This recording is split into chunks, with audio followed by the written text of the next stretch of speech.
Sir आपकी तरफ अगर आऊं मैं, और क्योंकि आपके पास एक डिफरेंट एक्सपीरियंस होता है, आप मैच को बिल्कुल मिडल से कवर करते हैं डॉक्टर साहब, तो इस तरह की पिचेस, अगर स्पेशली पिचेस की बात की जाए, हसन भाई भी अभी इसके ऊपर रोशनी डालेंगे, तो बहुत ज़्यादा बैटिंग पैराडाइज विकेट था कि अफगानिस्तान की जो इस तरह की बॉलिंग लाइनअप है जो कि 150-200 के अंदर टीम्स को आउट करती है, लेकिन वो भी परेशानी के आलम में रहे। जी बिल्कुल 100% बिल्कुल सर साहब, ये आपने एग्जैक्टली पॉइंट आउट ठीक बात की, क्योंकि अगर थोड़ा सा पीछे जाएं तो कॉन्टेक्स्ट जो पहले बांग्लादेश और अफगानिस्तान हो चुके हैं उसमें अफगानिस्तान 2-1 से जीता था रिसेंट पास में, जो उनकी वनडे सीरीज हुई थी बांग्लादेश के अंदर। तो वो भी एक उनका राइवलरी कह सकते हैं क्रिएट हो गई है अफगानिस्तान और बांग्लादेश की भी। तो बांग्लादेश के अंदर वो एक रेजिलियंस भी थी किसी हद तक, और सेकेंडली ये कि उनको आइडियल कंडीशन मिली। जैसे आपने शुरू में कहा कि टॉस बहुत इंपॉर्टेंट फैक्टर है, इस तरह की विकेटों पर अगर टॉस जीतेंगे तो डेफिनेटली बॉल सीधी सीधी बैट पर आ रही है, तो उन्होंने 100% बैटिंग पे जाना ही जाना था। और अगर आप थ्रू आउट बैटिंग देखें तो बांग्लादेश बहुत शुरू में ही मैच ले गया था, क्योंकि 300 प्लस जब दो आउट है और आप 2 बंदे सेंचुरियन हो चुके हैं, तो मेरा नहीं ख्याल कि वहां से किसी भी सूरत में मैच उसकी तरफ यानी कि अफगानिस्तान की तरफ जा सकता था। तो बांग्लादेश ने एग्जैक्टली वही किया जो उनको करना चाहिए था। और सबसे बड़ी सपोर्ट जो, जैसे आपने कहा कि नीचे जब जरूरत पेश आई, जब वो उनके मेहदी हसन मिराज इंजर्ड होकर, चूंकि यहाँ पे ह्यूमिडिटी का इशू है तो ये इंजरी तो बार बार आएगी, क्रैम्प्स पड़ेंगे, तो बाहर गया, तो जब मुशफिकुर रहीम आए और शकीब अल हसन आए तो उन्होंने वहीं से चार्ज लिया जहां पर मेहदी और शांतु ने छोड़ा था। तो ऐसा नहीं हुआ कि शांतु भी अनलकी रहे कि स्लिप हो गए और रन आउट हो गए, लेकिन वो मोमेंटम बरकरार रहा, और जो हम एक्सपेक्ट कर रहे थे कि 330 340 तक हो जाएगा स्कोर, वो स्कोर हो गया। बेसिकली मेरा ख्याल जो जो मिसिंग लिंक है, जो मिसिंग एलिमेंट है ना अफगानिस्तान की तरफ से, वो है स्पिनर्स। अगर आप एक मिनट पहले आप कंपेयर कर रहे थे कि पाकिस्तान अफगानिस्तान के खिलाफ क्यों इस तरह खेलता है और बांग्लादेश का मतलब बेहतर क्यों खेला है, मेरा ख्याल है कि उसकी वजह यह है कि जब एक बड़ी टीम, मतलब नंबर्स के लिहाज से अगर बड़ी टीम देखा जाए और अफगानिस्तान कंपैरेटिवली नंबर के लिहाज से लो टीम है, तो इनका दरमियान मुकाबला होता है तो लोअर टीम को नथिंग टू लूज होता है, वो अपनी बेस्ट पे खेलते हैं जाकर, तो पाकिस्तान वहां प्रेशर में खेलता है। डॉक्टर साहब, ये आपको भी लगा कि हमें कंपैरेटिवली थोड़ा सा बांग्लादेश बेहतर साइड लगी है? जब वो पाकिस्तान के साथ खेलते हैं या इंडिया के साथ खेलते हैं तो उनका मोराल इतना हाई नहीं होता, लेकिन आज इस तरह लग रहा था कि एक चैंपियन टीम खेल रही है और एक फिर जिस तरह फुल मेंबर खेलता और एक एसोसिएट मेंबर खेल रहा है, उसी तरह बांग्लादेश वाले बिहेव भी कर रहे थे।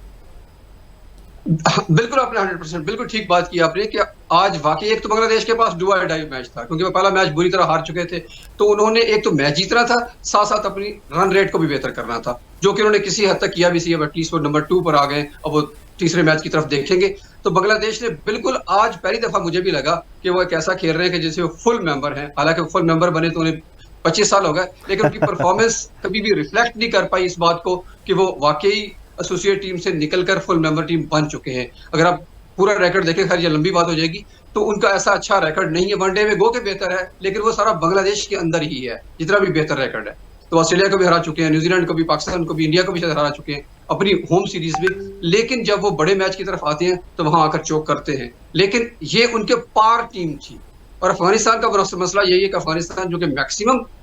T20 क्रिकेट खेलती है, तो उनका माइंडसेट भी वही है, क्योंकि उनका सेटअप इतना अच्छा नहीं है, उनका डोमेस्टिक स्ट्रक्चर इतना अच्छा नहीं है, तो उनको अनफॉर्चुनेटली उस सारे सेटअप से गुजर के आना पड़ता है कि T20 से फिर उनका होम ग्राउंड नहीं है, कभी यूएई में खेल रहे हैं, कभी पाकिस्तान में खेल रहे हैं, तो होम सीरीज श्रीलंका में खेल रहे हैं, तो उनके लिए भी बहुत सारे ऑड्स हैं जिसको वो फिर भी उन सब से गुजर कर भी आकर इंटरनेशनल क्रिकेट खेल रहे हैं और कम्पीट कर रहे हैं। सबसे अच्छी बात यह है। ठीक होगी मेरा ख्याल है कि हसन, अगर विकेट की बात की जाए तो मतलब पहले ही पता था कि लाहौर का विकेट है, रन्स तो लगेंगे, लेकिन ऐसी सुपरस्टार बॉलिंग को रन्स लगना, लेटर पार्ट में बांग्लादेश ने तो आउट किया, लेकिन वो राइटिंग ऑन द वॉल्स था, क्योंकि 50 ओवर में अफगानिस्तान की टीम इतनी अच्छी नहीं है, लेकिन मुजीब को विकेट ना मिलना, उस तरह से राशिद को विकेट ना मिलना, फिर 66 बड़ा सरप्राइजिंग है, बहुत सरप्राइजिंग है। और जिस तरह देखें कि डोमिनेट जो है फास्ट बॉलर्स कर रहे हैं अब तक, अगर एशिया में अगर देखें 10 विकेट लिए हैं, नसीम शाह ने 4 विकेट्स लिए हैं पिछले वहाँ पर, मगर पाकिस्तान की जो रेपुटेशन है वो बैटिंग में पिचेस में जिस तरह से ये वो उसका मैार थोड़ा सा जो है वो गिरता जा रहा है, मुझे लग रहा है जिस तरह से। और आईसीसी ने भी इंस्पेक्शन किया था पीछे जब ऑस्ट्रेलिया सीरीज आई थी, तो विकेट के हवाले से आप देखें कि इंग्लैंड जब आई है 1 दिन में 500 रन चेज हो गया टेस्ट क्रिकेट में, और जितनी तरह रन चेज होते हैं ना, नो डाउट कि पाकिस्तान में ड्राई वेदर है बहुत ज़्यादा, पिचेस को हार्ड होना चाहिए और थोड़ा सा ग्रास भी रखें पिच पे। जब बैटिंग पैराडाइज पिच होता है तो वर्ल्ड क्लास प्लेयर्स जो हैं वो यहाँ पर नहीं आते आपकी कंट्री में। राशिद खान जैसे बॉलर्स हैं, स्पिनर में हमने देखा कोई ट्राई नज़र नहीं आ रहा था बीच में। इसके बाद शकीब ने भी ट्राई करा बॉल को, मगर कोई एक्स्ट्रा ऑर्डिनरी स्पिन नहीं हुई है। फास्ट बॉल का बॉल थोड़ा सा सीम होता है, शुरू में नया बॉल था। अदरवाइज नेपाल के अगेंस्ट अगर आप देखें तो वहाँ पर भी जो है वो स्पिनर्स जो है नहीं चल सके। बैटिंग पैराडाइज पिच था, ऑलमोस्ट 150 रन इफ्तिखार ने किए, इन्होंने किए। मगर जब भी आप 4 मैचेस वेन्यू का पाकिस्तान में है तो इतनी ज़्यादा बैटिंग पिचेस नहीं होनी चाहिए, क्योंकि बॉलर भागना शुरू कर देंगे पाकिस्तान से। अगर लेट्स सपोज अफगानिस्तान और पाकिस्तान का मैच हुआ तो फिर तो वो स्पिनर वाला फैक्टर ही खत्म हो जाएगा। खत्म हो जाएगा, एग्जैक्टली खत्म हो जाएगा। मगर ये कि